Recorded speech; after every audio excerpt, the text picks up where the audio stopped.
When I met Iran and he told me what his plans were, they sounded very interesting, but obviously until you actually see the film, you don't know whether that's going to be the case.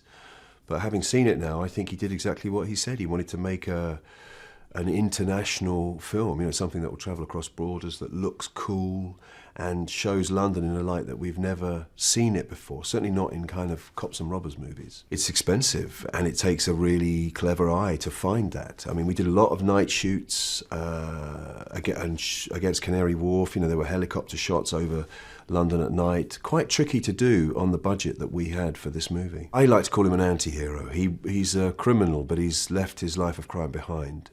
But he's pulled back into it because his son is in trouble. So for the love of his son, he returns to England from Iceland, where he's been retired, and reawakens in James McAvoy's character all those feelings that he created in him when he shot him in the legs 3 years before. So James's character is after him. Being absent a lot from his son's life and his wife's life, because he was obviously engaged in this life of crime, which in itself is fairly egotistical. He then took them all to Iceland to get out of the UK.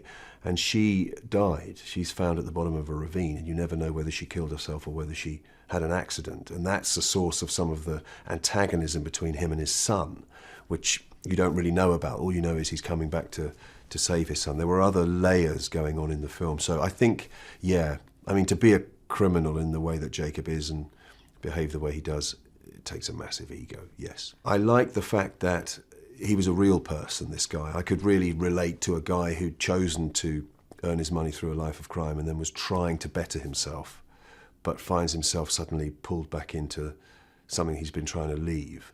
And then obviously, without giving too much away, he shows his true colours.